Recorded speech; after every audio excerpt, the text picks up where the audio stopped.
bem, mais uma vez, nós queremos agradecer a você que nos permite que entremos no seu lar com mais uma outra entrevista, com mais um outro assunto, com a nossa TV independente, o canal social. Nós escolhemos para essa entrevista de hoje uma pessoa que é conhecida do Espírito Santo inteiro, e porque até me dizer do Brasil, José Carlos Gratz. Antes de começar a perguntar a José Carlos Gratz, eu vou fazer uma pergunta, eu vou lembrar vocês uma coisa, e vou fazer a primeira pergunta a ele.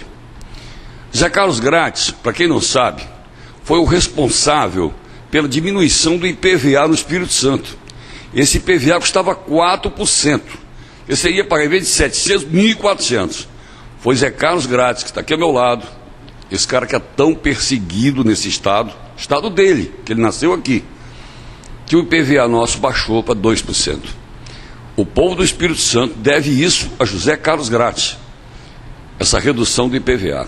Isso é dentro das coisas que ele fez. Eu vou fazer a primeira pergunta a Zé Carlos Gratz, que ele já vai responder começando a nossa entrevista. Zé Carlos Gratz, certo dia você me disse que a perseguição à sua pessoa, como homem público, como deputado, você certa vez me disse, eu tenho certeza que você não esqueceu, você me disse que tudo começou num restaurante, onde estava Jéssica Mata, Paulo Hartung e mais umas duas pessoas que você mencionou, que a memória agora não me faz lembrar. Eu queria que você confirmasse se isso aconteceu mesmo, foi lá que começou essa saga de perseguição contra você, ou não? Mais ou menos por aí, né? A questão da perseguição, a mim já não importa, que eles não estão perseguindo um coelho, eles estão perseguindo um tigre. É diferente, eu não sou coelho, eu sou tigre.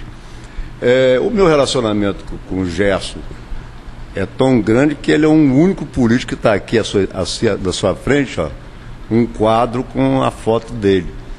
Nós tivemos, há 40 anos atrás, moramos em República junto, tenho uma admiração pelo Gerson muito grande. É um homem que a história dele no Estado é conhecida, né? Diferente do Paulo Hartung. O Paulo Hartung... Qual é o histórico do Paulo Hartung? O histórico do Paulo Hartung é de trairagem. Ele é um homem que, ao longo da sua vida, né, eu conheço Paulo desde que ele se elegeu junto com o Camata em 82, né? Tivemos até alguns momentos de relacionamento mais próximo. Na campanha, na convenção de 98, eu apoiei o Paulo Hartung, fiquei contra o Zé Inácio, né? Consegui votos na convenção do PSDB para ele, mas ele perdeu para o Zé Inácio. E entre os homens, né? Eu que tenho uma vida, 65 anos, de uma vida de rua, como diz um velho amigo meu, eu sou moleque de rua, né?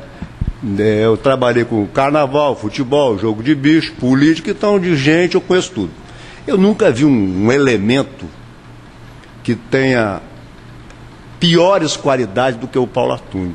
Ele engana todo mundo, mas a mim ele não consegue enganar, e algumas outras pessoas ele não conseguiu enganar. Quando chegou ele se elegeu senador, também numa trama, né? Na época, ele não era candidato, ele passou na convenção para deputado federal, aí substituíram o Mota, que era o senador, né? Numa trama... Candidato natural. Lógico. E então, o agradecimento foi depois, durante os 3 anos e meio que ele ficou no Senado.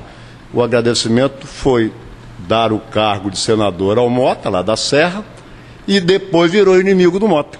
Mota hoje é um inimigo do Paulo Hartung. O Paulo Hartung é uma figura conhecida. É aquela velha história do escorpião e o sapo. Ele é o escorpião. Ele, sempre que puder, é da natureza dele trair, né? Temos um fato recente, que ele trabalhou o Ricardo Ferraz para ser o governador. Há uma semana da convenção, ele traiu Ricardo Ferraz E o pior é que Ricardo aceitou, né? O Ricardo aceitou. Eu disse num canal de televisão lá em Cachoeiro, se Paulo Artung faz comigo, numa coletiva, o que fez com o Ricardo Ferraz, eu dava uma coça nele na hora ali, eu plantava a mão na cara dele na hora. Que não se faz com um homem o que ele fez com o Ricardo. O Ricardo foi preparado de 2003 até 2010, né? Ele foi preparado para ser governador, né? Chegaram a ter 74 prefeitos apoiando a candidatura dele. De repente veio uma ordem de Brasília, todo mundo sabe que o Zé Dirceu chegou numa madrugada aqui e deu uma ordem a Paulo Artung: você tira o Ricardo e põe o Renato Casagrande. Esta é a história recente da política capixaba, né? Então eu já disse isso publicamente, eu sou inimigo do Paulo Artung, eu não sou adversário, porque você é adversário hoje, conserta amanhã, né? No meu caso, de Paulo Artung, não. Ou nesta vida ou na outra vida, a gente vai se encontrar. Zé Carlos Gatti, você acha que Paulo Artung é um homem honesto durante 8 anos de mandato? Como é que pode ser honesto? O que ele fez foi manobrar as instituições, né? Todas as instituições, todas, né? Ele conseguiu me tirar do caminho, caçando meu mandato na marra, ordenou a um juiz, a verdade é essa. Eu fui cassado sumariamente, porque nem no Brasil eu estava, eu tinha viajado para descansar com a minha família. O TRS se uniu e me caçou com essa invenção de obra de Cobilândia, e de lá para cá eles estão arrumando processos que não cabem na lata de lixo de um juiz de bem. Quer dizer, até hoje o Poder Judiciário não conseguiu provar exatamente a culpa de José Carlos Gratti. Veja bem, eu quando eu vou prestar depoimentos, eu costumo ser muito franco. Juiz nenhum me intimida. Tá? Quem está com a verdade não pode ter medo de juiz. Tem 10 anos e meio isso. E eles não vão provar o que não existe. O que fizeram foi um circo, né? E nós tivemos neste palco deste circo barato alguns juízes, alguns promotores. E isso faz com que eu acabe agredindo, às vezes, por um ímpeto, a própria instituição, que tem pessoas sérias dentro do Poder Judiciário e tem pessoas sérias dentro do Ministério Público. Mas os sérios, neste exato momento, estão se calando perante essa covardia que eu jamais... Zé Carlos Gratti é fácil de matar. De matar é a coisa mais fácil do mundo. Eu estou na rua, para lá e para cá, andando sozinho, desde que eu me entendo por jeito. Agora, de intimidar, não apareceu ainda este homem na face da terra. Portanto, é um ato covarde, e o pior, que é um ato covarde que às vezes o juiz sabe que é covarde. O promotor, ele foi um garoto de recado do Paulo Artung, porque essas denúncias que eles fizeram contra mim, sem nunca me ouvir, eu sou um homem que nunca respondi a um inquérito policial na minha vida e nunca respondi a um inquérito no Ministério Público. Tá? Fiquei preso 4 meses por uma prisão arrumada por um moleque chamado Henrique Erkenhoff, pau mandado do Paulo Artung, né? Todo mundo se lembra dessa cena. Eu vim preso de Brasília para cá, com mandato cassado, né? Paulo Artung determinou, eu como presidente da Assembleia fui preso por um desembargador federal às vésperas de se aposentar, e a pergunta que eu faço a você que é advogado: aonde teria um crime federal dentro da Assembleia? Então foi coisa arrumada. Hoje eu estou desafiando este moleque, que hoje ele não tem carteira, então ele tem que decidir comigo como homem, que é o Henrique Erkenhoff, que ganhou um cargo de desembargador, né, para fazer o jogo sujo do Paulo Artung contra mim, inventando mentiras. Só que quando eles fizeram isso comigo, há 10 anos e meio atrás, eles achavam que estava fazendo com um fraco. Mas eles não estavam fazendo com um fraco. Eles estavam atacando um forte.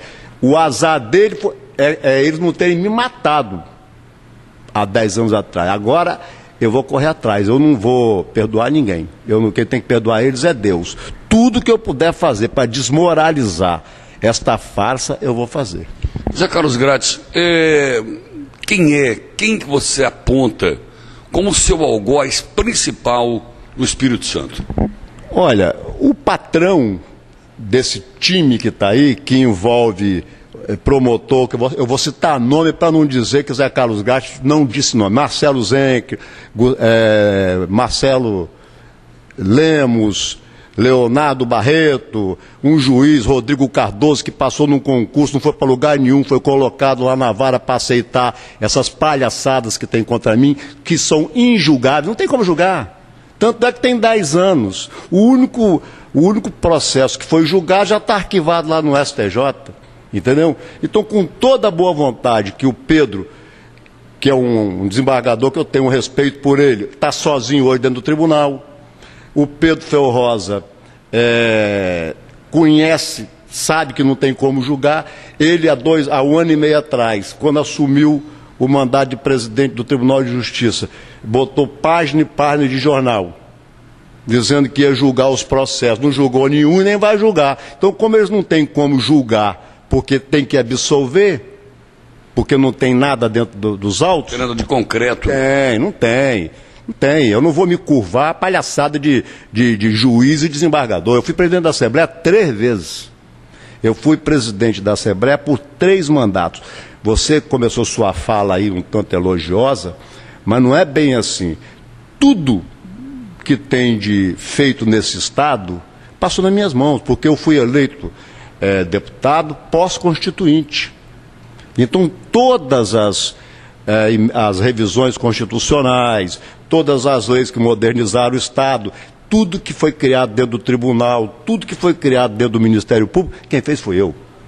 Tá? Aí aparece meia dúzia de molequinho aí com carteira de promotor, estuda para fazer concurso público, vira um servil do governador, que foi o que aconteceu. O Ministério Público recebeu, em janeiro de 2003, 53 milhões de reais para fazer esse jogo sujo. Eles foram comprados com dinheiro. Zé Carlos, essa operação derrama aí, você acha que esses prefeitos que não foram presos por falta de denúncia do Ministério Público, porque aí a denúncia, se não tem denúncia, o processo fica inócuo. O desembargador, o relator, é obrigado a mandar arquivar. Foi o que aconteceu com essa meia dúzia de prefeitos aí que foram acusados da operação derrama. Você acha que aí também teve o dedo de Paulo Artung? Não, de maneira nenhuma, é o contrário.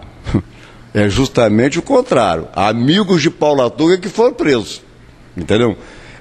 Eu não sou homem de me curvar para nada. Eu não compro nada. Não adianta falar, Zé Carlos, você vai contar a historinha, vai desviar o assunto. Não tem nada disso. Primeiro que eu não tenho aval para defender ninguém. Mas das pessoas que eu conheço que foram presas, tá? Por exemplo, Edson Magalhães, prefeito de Guarapari, tá? Eu conheço o Edson da época que ele era funcionário da Excelsa. Eu conheço todos os homens públicos do Espírito Santo e conheço a espinha dorsal do Estado mais do que o governador do Estado. Porque eu tenho as informações que ele não tem. Peraí, o Edson Magalhães, para mim, mais honesto do que ele, só Deus. Olha, nós vamos interromper essa primeira parte da nossa gravação com o Zé Carlos Gratz. Nós vamos voltar daqui a pouco para a segunda parte, para poder formar um conjunto, né, um conjunto de declaração do Zé Carlos Gratz. Então nós agradecemos a você, mas daqui a pouco nós vamos mostrar a segunda parte dessa gravação, dessa entrevista que concede a TV Independente ES, o José Carlos Gratz, que eu tenho uma amizade e um respeito muito grande por ele, porque é o amigo certo da horas incertas. Nós voltamos daqui a pouco.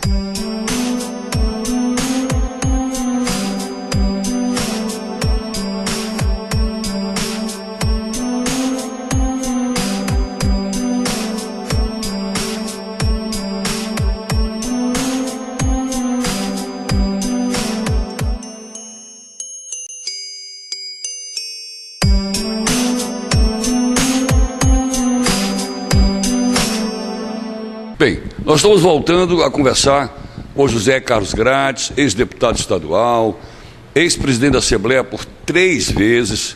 Eu não me lembro, nesses 43 anos que eu moro aqui no Espírito Santo, eu não me lembro de alguém que foi presidente 3 vezes da Assembleia. Até pode ter, mas eu não lembro. Zé Carlos Gladys pode até esclarecer isso. Mas, Zé Carlos, voltando a falar nisso, você sabe que o governador Paulo Artung sempre teve muito prestígio no Ministério Público. Até porque é ele quem indica o procurador-geral, o que eu acho um absurdo. Eu acho um absurdo o governador indicar procurador-geral. Eu acho um absurdo o governador indicar desembargador na vaga do advogado. Acho um absurdo indicar presidente do Tribunal de Contas. Eu não sei qual é o seu pensamento com relação a isso. O que você pensa sobre isso? Olha, eu sou até suspeito, né, porque a metade dessa Constituição nossa foi eu que fiz e tudo isso está escrito na nossa Constituição. Então eu disse para um juiz há poucos dias que o juiz em audiência me falou que ele, hierarquicamente, ele não é obrigado a obedecer ao Supremo Tribunal Federal, muito menos o STJ e TRF. E eu falei para ele, olha, e eu hierarquicamente, com 3 mandatos de presidente da Assembleia, eu sempre respeitei a Constituição do meu Estado. Agora, o meu pensamento não tem nada a ver com a Constituição. Eu sou totalmente contra. Para mim, você tinha que eleger juiz, promotor, delegado, igual era nos Estados Unidos. Porque aqui virou o seguinte, um garoto desse aí passa num concurso público. Eu, quando estava fazendo o curso de Direito, tinha 52 alunos. 51 queria ser promotor, desembargador, juiz, procurador, só isso. Porque o salário é muito bom. 40 mil, eles ganham o que querem. Não é? Eles não têm salário, eles ganham o que querem. E o meu desafio fica no ar, e isso não é a primeira vez, porque me chama que eu vou levar o que eu tenho deles. E cada hora que eles estão precisando, eles fazem uma arrumação e começam a despejar dinheiro na conta deles. Basta você ver o padrão de vida que alguns levam nesse estado, como se a gente fosse uns idiotas, entendeu? Eu faço esse desafio, sabe? Porque na minha vida, eles podem falar, podem prender, podem matar, podem ameaçar, só não vai me intimidar. Na minha vida eles não vão encontrar nada errado. Isso tem 10 anos e meio, são 10 anos e meio de enfrentamento. Se durar mais 20, é mais 20 de enfrentamento. O que acontece? Eles achavam, primeiro deram azar, que eu sou filho de alemão com italiano que dura muito. Não vai morrer cedo, tá? E segundo que eu quero esclarecer a verdade. Eu tenho um eleitorado, eu fui eleito 4 vezes deputado e 3 vezes presidente da Assembleia, né? Respondendo, só tem 3 no Brasil que tiveram este cargo. No Espírito Santo, só eu que tive 3, ninguém teve nem 2, né? Hoje não pode mudar a Constituição, mas se algum dia eu voltar, eu remudo, porque é eleição, ninguém é nomeado, não. É diferente do promotor lá, que é nomeado. Eu fui eleito 3 vezes. Agora, a minha forma de governar, o Poder Legislativo, é totalmente diferente desses últimos 10 anos. No meu caso, não havia submissão. Eu não sou homem de ficar preso ao emprego de merendeira. Eu não sou homem de retirar uma assinatura depois que eu dei ela numa CPI. Como é que você pode viver num Estado que o Poder Legislativo é submisso ao Executivo há 10 anos? Agora você viu recentemente o ex-governador Paulo Artung gastou 25 milhões para cortar um morrinho lá na divisa, entendeu? E 25 milhões de reais, até a terra eles roubaram de lá. Mas e o dinheiro sumiu também? Sumiu, não, o dinheiro está em algum lugar, né? Mas você acha que esse dinheiro sumiu com Paulo Artung, com o pessoal dele, ou como sumiu? Alguém, não tem nenhum idiota aqui para saber o custo de uma obra. Aquela obra é obra para o que está feito lá. Eu fui lá pessoalmente para olhar, porque deles eu tenho tudo. Tudo, eu tenho matéria para 100 anos. Agora, não dá para você imaginar que ali foi gasto mais do que 5, 6 milhões. Não tem lógica, né? Não foi feito nada. Aí, tentaram abrir uma CPI, não foi aberta. Ela morreu. Eu abri a CPI com 6 dias do governo Zé Inácio, Vitor teve. Isso é um dever da Assembleia. Quando nós abrimos aquela CPI contra o governador Zé Inácio, apuramos. Por que eu evitei o impeachment dele? Porque, na verdade, dentro do relatório da CPI, nem o nome do ex-governador tem. Era muita fofoca. Era uma articulação do Max Mauro junto com Paulo Artung para tomar o governo de qualquer jeito. E tomaram. Me tiraram do mandato, porque seria eu hoje um senador, alguma coisa, tá certo? Me tiraram do mandato, eu já era o escolhido para presidente da Assembleia, quando 2 meses depois de eleito aparece Zé Carlos Gratti cassado. Eu assisti isso na TV Globo em Buenos Aires. Juntaram lá o TRE e me cassaram e 20 dias depois me prenderam. Zé Carlos, se estende até quando a sua cassação de mandato? Olha, tirando as arrumações, quando eles cassaram o meu mandato, foi em outubro de 2002. Eles me tornaram inelegível por 3 anos. Então, eu fiquei inelegível até 2005. Mas o pavor que eles têm de José Carlos Gratti é tão grande, porque nas urnas eles não vão me derrotar. Não há, a possibilidade é nenhuma. Eu conheço o meu eleitorado e conheço o povo, e continuo na rua. Aonde eu vou, eu continuo sendo um homem do povo, do futebol, das massas. 90% da população pobre me conhece, né? Então, o pavor que eles têm é tão grande que eles vão tentar me impedir para o resto da vida. Eu acho que este país aqui hoje já tem inegibilidade perpétua, porque quando eles não têm o que inventar, eles vão lá e julgam um processo de uma diária de R$200 que não passava nem pelo presidente da Assembleia. Aí eles me dão 5 anos de inegibilidade, né? Então, eu fui cassado na marra, numa invenção mentirosa, né? Arrumaram aquele juiz Eupídio Duque, né? Aquele que foi encontrado com os 500... Juiz, e ganhou um cargo de desembargador e uma comenda no palácio. E depois foi preso. Depois encontraram R$500 mil do colchão dele, entendeu? Esse juiz foi o que me caçou. Zé Carlos Gratti, para a gente finalizar e sinteticamente, vamos falar da política atual. Como você vê agora, Zé Casagrande se reelege, vem aí Magno Malta, candidato também a governador. Qual a visão que você tem dessa situação da eleição para governador?